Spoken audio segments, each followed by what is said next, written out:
Hello, good afternoon and welcome to the Midday News.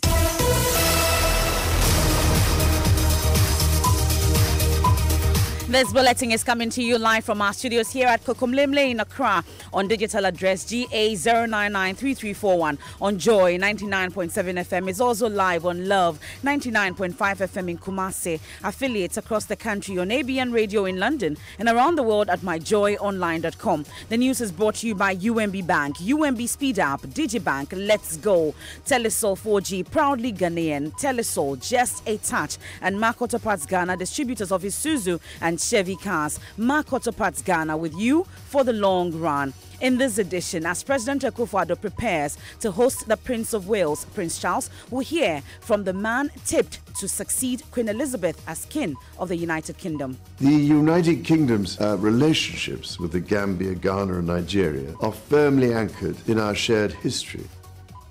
We'll also get a live update from the presidency with the prince scheduled to touch down in 2 hours. Although opinions may be divided on controversial double-track system, a governance expert says we should consider introducing it in the public sector. If we are able to do it like that, it will reduce unemployment. The same number of people government has employed working during the day would also be employed to work during the night. GDP of this country would increase.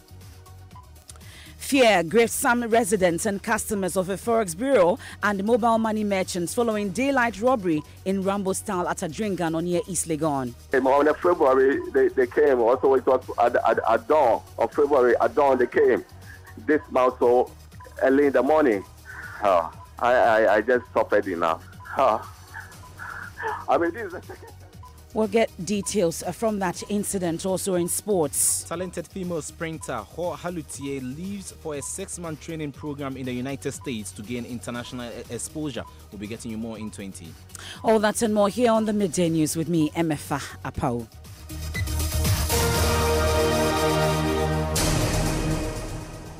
Let's settle for the details now, and it's a busy day at the presidency as President Akufo-Addo prepares to play host to the man tipped to succeed Queen Elizabeth as King of the United Kingdom. The Prince and his wife Camilla are expected in the country in the next 2 hours to start a 4-day visit to the country, which will also take him to Kumasi, where Durban will be held in his honor by the Asantehene Otumfuo Osei II. Ahead of his visit, Prince Charles says he's looking forward to visiting Ghana. The United Kingdom's relationships with the Gambia, Ghana and Nigeria are firmly anchored in our shared history, but today are forward-looking partnerships that strengthen each of our societies and our economies.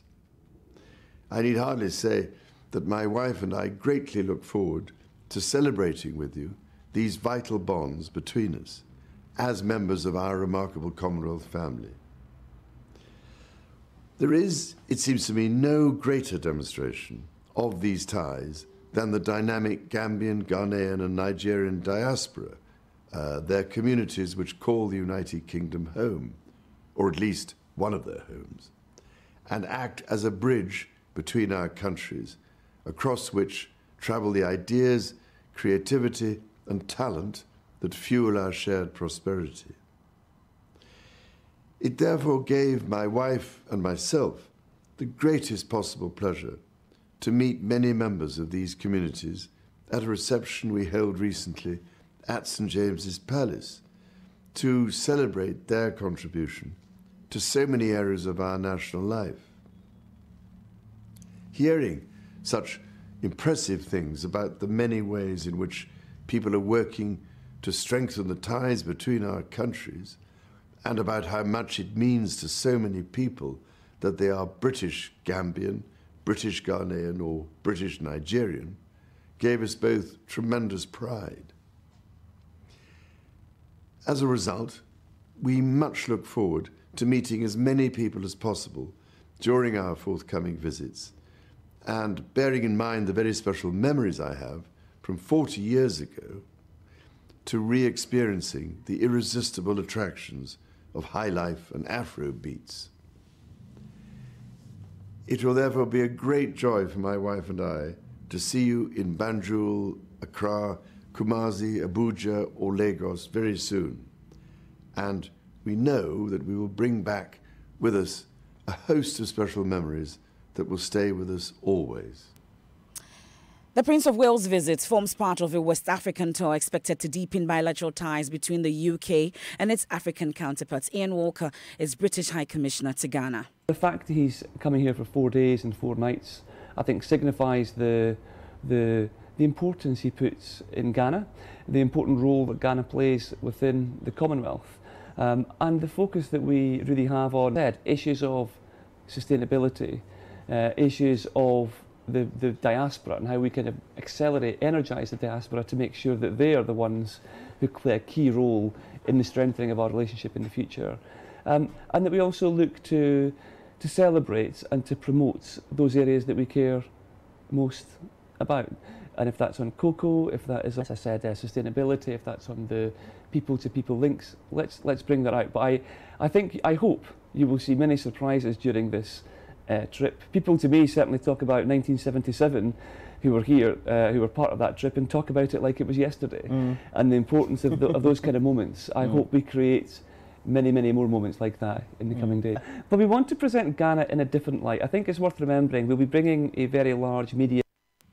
You heard the British High Commissioner to Ghana, Ian Walker. But ahead of the visit, President Akufo-Addo is swearing in 6 ministers who recently went through vetting. Presidential correspondent Elton Brobe joins us on the line with more. So, Elton, we'll talk about the swearing in shortly. But what more details have you picked up on Prince Charles' visit to Ghana? Well, it's going to be a very packed program, as per the briefing that we have been given. Currently, at the forecourt of the Jubilee House, the place has been given a facelift.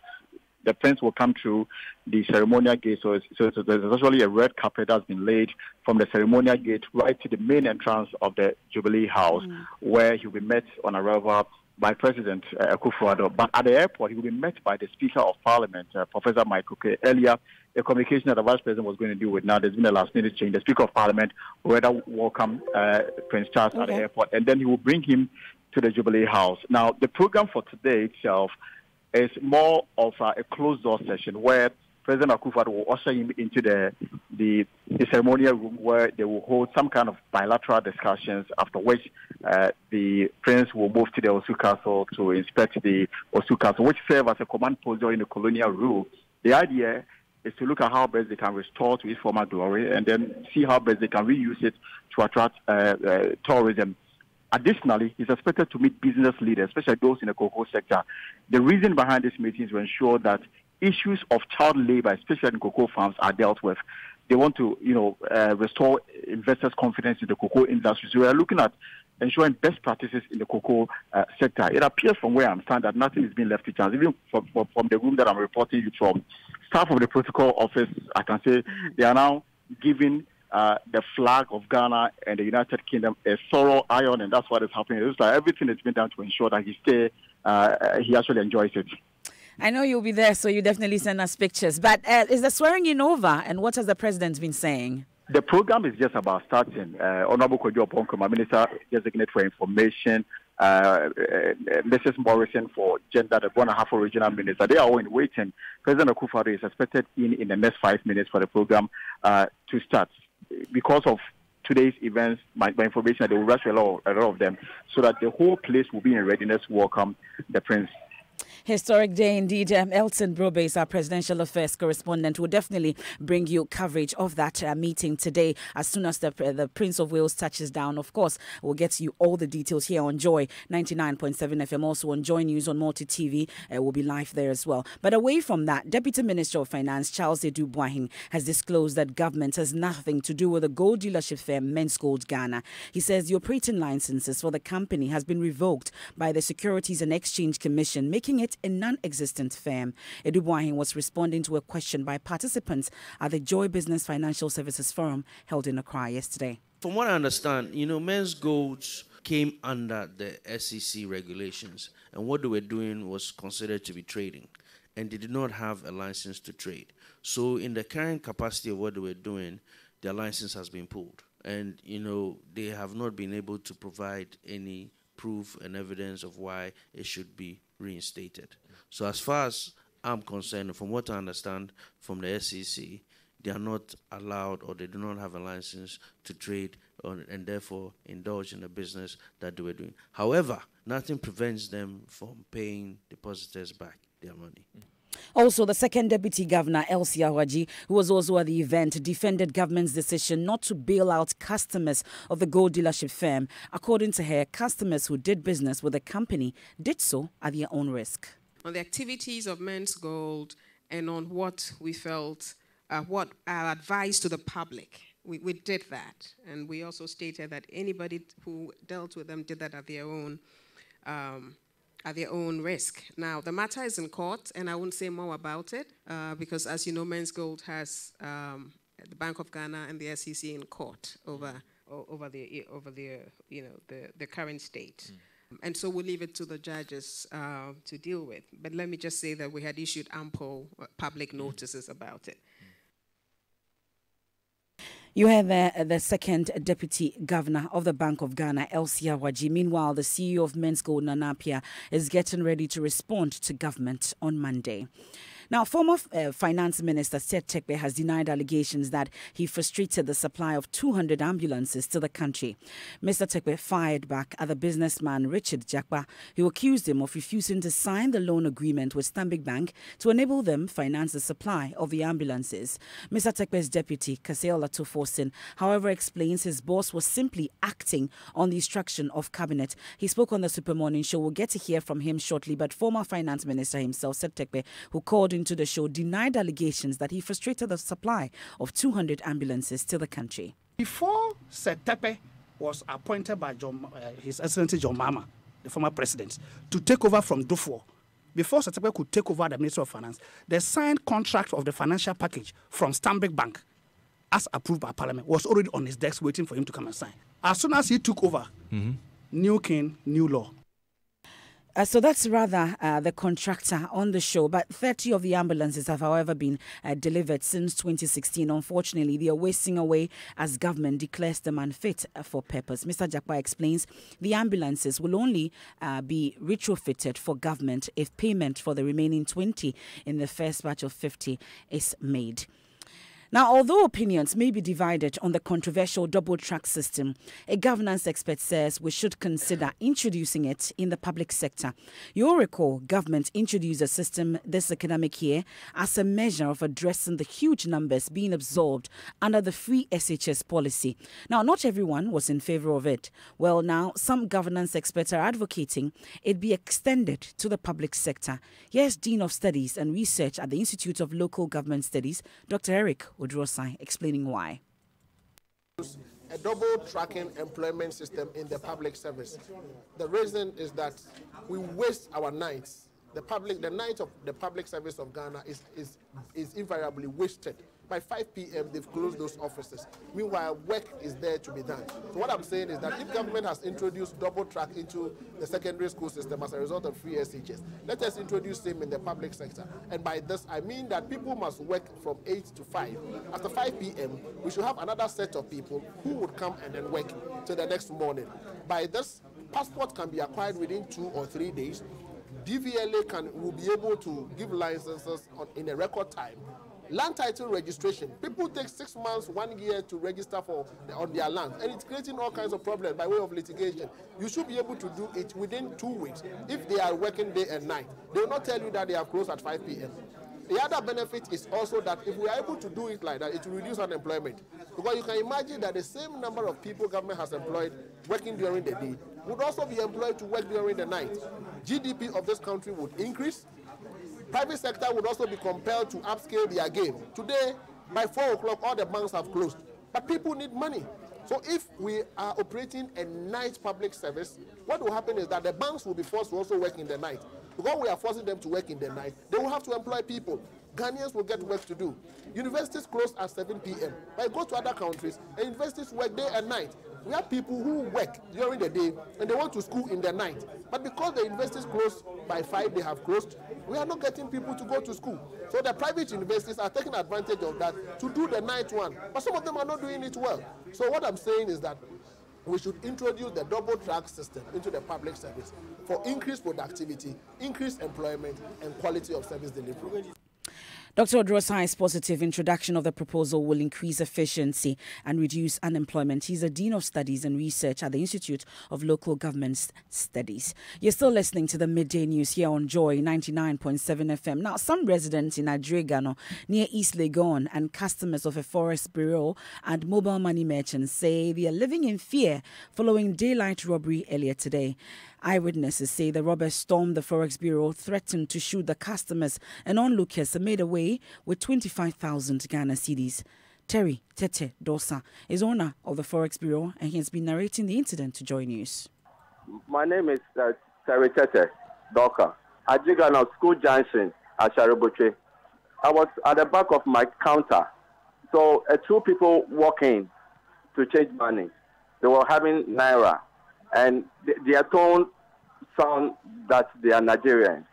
So after I changed the money for them, as soon as I give them the cedis, all what I could to see that there was these two tray motorbikes parked at the front of my bureau.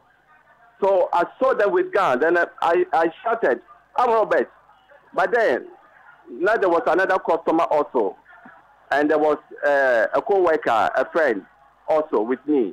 So I was at the back of the counter, so I locked myself. It's a door. It's a security door. So I locked myself. Then I went to where my safe room is, and I locked that place. So all what I was hearing was they were shooting. They shot, shoot. And another thing sound that I hear was excessive noise. Now, the mobile money merchant also tells Joy News he was robbed of 10,000 Ghana cedis. Yeah, I actually just got to the site. I wasn't here. I was at work. So my wife is the one who manages the station, the shop. So she called me that they said armed robbers have come to attack the lady who was in the shop, so we should come. So we just got here, and there are a whole lot of people here. The police are here. We are yet to ascertain how much they have taken away. You heard the mobile money vendor who was robbed earlier. Also, you heard a Forex Bureau owner. Now, this incident, which happened at Adregano near East Legon, is reminiscent of a similar incident in Tema earlier this week. We'll be speaking to the police in our subsequent bulletins on measures being taken to step up security in the capital. Now, the businessman who was shot by a police officer at Denyame in the Ashanti Regional Capital, Kumasi, is reported to be responding to treatment. A friend of the businessman who spoke to Love News says the policeman explained his intention was to shoot the tires of the vehicle to prevent the driver from speeding off after refusing to stop at a police post. But the businessman in the vehicle was rather hit. As my friend coming back to home, and he bought a trotro from Bequire and about to Santaser and about, and the trotro driver, he doesn't want to stop at the police barrier around 7:15. He want to dodge them, the police, and run away, and the police want to shoot the tires. And as for my friend told me, the bullet passed through the car and come as he was sitting inside, it has hit his right leg under the knees. Were there other people in the vehicle? Other 3-4 people were there, and the car never stopped, and it has gone straight and take some diversion, another 2 diversion, and the driver and the mate has run away. Is he badly hurt? Oh, he is muscle injury, has for no injury on his bones. Now, Erastus Asaridonko joins us on the line. He's been following this incident, and he will join us with the latest. Erastus, so we know the businessman is responding to treatment, but what's his exact condition as we speak? Well, currently he's responding to treatment. He's still on admission at the Konfanasi Teaching Hospital. I'm told that he will pull through because the bullet missed his leg bone narrowly. And so they are dealing with a flesh wound which could heal very quickly. But you've been speaking to the police on this. What have they told you so far? Well, currently the police are in a meeting, I learned, and they will not brief the press until after the meeting. And so currently we are not told what the status of this policeman who fired is until the meeting is finished. Erastus Asaridonko there following that incident. We'll take a quick break at this point. When we return, we have more stories here on the Midday News. Let's go, My name is Kwame Sefakai, and most of you know me as a media personality. But I am also a family man. The UMB mobile banking app, UMB Speed App, saves me so much time by letting me do almost all of my banking transactions on my phone. The cardless withdrawal feature allows me to withdraw cash from any UMB ATM without an ATM card. I can also pay bills, transfer money, request for a loan, invest money, and so much more. So now, I can spend less time at the bank and more time with the ones I love. Bank anywhere and anytime with a UMB mobile banking app, UMB Speed App, and get the time to do what you love most. Download the UMB Speed App from your Android, iOS, or Windows phone today. Call 0302-633-988 for more information. UMB Speed App, Digibank, let's go!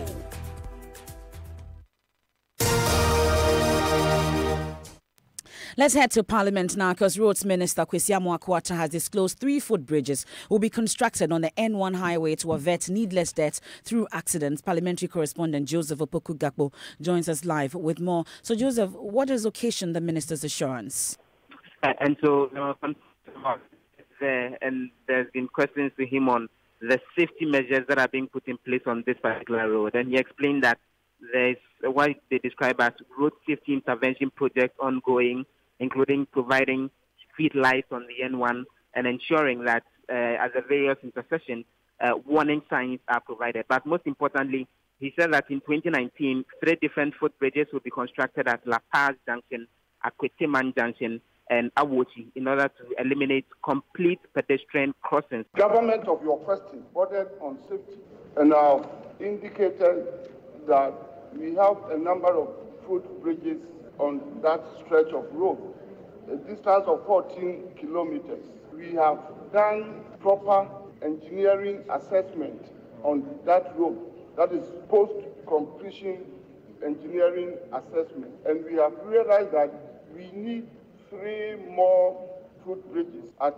very critical intersections. And I mentioned those intersections: La Paz Junction, Akwetiman Junction, and Awoshi Junction, because we want to improve safety and we want to improve visibility. That is why all these will go even with lighting. Now, Joseph, what more is happening in Parliament? Did RTI find space on the agenda? The House is currently debating the Right to Information Bill and making the necessary amendments and continuing with the consideration stage. A particular clause came up, a very controversial one, which they were forced to put brakes on its discussion until further notice, which had to do with one of the proposed amendments that information from Parliament should be exempted when it comes to the available information that needs to be provided. But the House has indicated that they would want to consult further on that before they take any steps on it. And so the consideration of the RTI bill has been ongoing for the last 30 minutes or so, even after the Road Minister came to respond to questions on the floor. Joseph Opoku-Gakpo, parliamentary correspondent. Time now for sports. Read one. Yes, we do something on athletics, and Ho Halutier has been on the talk board since reaching the final of the women's 100 meters at the Commonwealth Games in Gold Coast, Australia this year. Last night, she flew out of the country to the United States of America for a 6-month training program to further refine her artistry ahead of future major competitions. Good news, right? However, the concern is that several Mercurian athletes have had such opportunities but failed to realize their dreams of becoming global track and field stars. General Secretary of the Ghana Athletics Association, Boa Fuseni, has told Joy Sports, Ho Halutier has been catered for fully and she only needs to worry about her training. Our plan is that we continue to monitor her, especially with her progress through the indoors to the outdoor. We will support her with the finances that she will need in terms of her medication, in terms of her travel, in terms of accommodation and feeding, and just to make her very comfortable so that she doesn't need to work, she doesn't need to do any other thing apart from training. We hope by the end of the 6 months we should see a different athlete. You heard Boa Fuseni there talking about Ho Halutier, but there's some worrying news coming in now. Maybe you think this is, I think it's pervasive. It happens everywhere. Some people would like to be racist and say it's only in Africa you can get this. But listen, a thief has been caught on CCTV camera stealing a Leicester City football shirt left in tribute to the Thai owner Bishai after he was killed in a helicopter crash. The man was filmed waiting near the Thai embassy in London before taking the item when the street had emptied. The Sun newspaper reports that the shirt was left with a note dedicated to Shai, who died alongside his assistants and also pilot Eric Swafa and his partner and co-pilot Isabella at the home ground last Saturday. Can it be considered as a show of love for Shai? You still the shed? Okay. In his memory? Let the debate continue. Now, the Economic and Organised Crime Office, EOCO, has been ordered by an Accra High Court to release a passport of former head of Management Information Systems, SNIT, Caleb Kweku Afaglo. Trial judge Justice Henry Anthony Kofi today ruled that Mr. Afaglo, who is standing trial together with 4 others, had already been granted bail by the court. Joseph Akable was in court and joins us live. So, Joseph, which are the reasons were given by the court for this directive? So Justice Anthony Kofi said that as far as he is concerned, there is no justifiable reason why the Economic and Organized Crime Office should hold on to their passport, especially when the court already made a determination that the individual involved will be showing up for court. That is why he granted him a self-recognizance bill. That operates on the principle that the individual involved is someone who is identifiable, who will be willing to show up anytime the court needs him to show up to enable the trial to continue. So the Economic and Organized Crime Office has been ordered to immediately make available the passports to Mr. Afaglo. There was another case in court. Tell us quickly about it.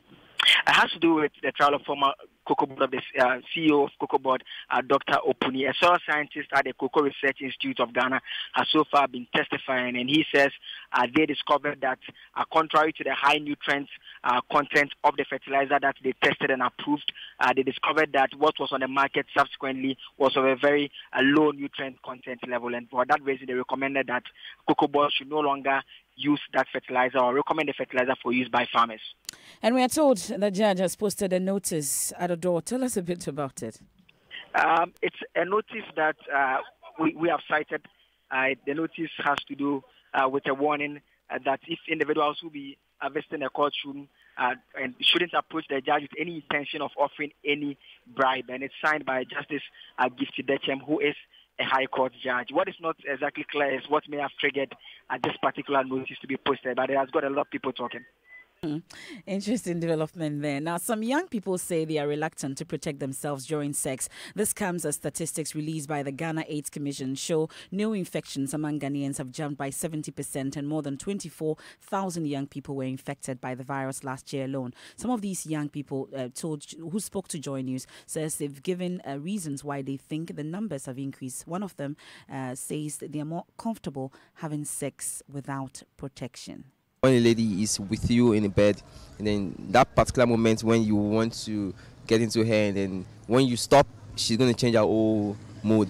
So you just want to do it straight up. In the heat of the moment, you just want to... in the heat of the moment, you just want to do it before she changes her mind. That happens when you are not having sex with your partner. If they put on the condom, they don't enjoy it. And then that's definitely the one raw. You know, when I talk about raw, you know, you understand, yes. And then even when they put on the condom and during them having the sex, it's either a bust or they don't enjoy, so they take it off to really enjoy. Have you had that experience? Like raw sex or... Oh, yes, I have. I have. And then, as I said, if it's raw, you enjoy. But if you put it on... You enjoy it that way than using protection? Yes. When you get a woman for the first time, like you're in a hurry to... Yeah. So it doesn't care if she has sexually transmitted disease. It's a good feeling, eh? Yeah. So he's just interested in what he's going to do. Sometimes when you come to that, you even lose control. Yeah, you just feel like that's just what you want. You don't care about any other thing also. So that's it. Have you had that experience? Oh... a lot of times. Wow. So, meanwhile, Parliament is preparing a legislative instrument to fully operationalize stigmatization against persons living with HIV/AIDS as a criminal act. And let's check out what's trending on social media. Maps. Wendy Shea is still trending. Mrs. Uber driver, bedroom commando. Who are you as Wendy Shea? It is a dumb question. She's still trending. At Sacrifice says, the presenter needs a medal. What a good question. This Wendy Shea girl, no talent self. And at The Real Akon says, I think Wendy Shea wasn't prepared for the interview. She was in a state of nervous tension. The question still remains, who are you as Wendy Shea? Who are you at Maps? I know who I am. And that's it for the Midday News here on Joy 99.7 FM. I am MFA Apau. That's who I am. Have a good afternoon.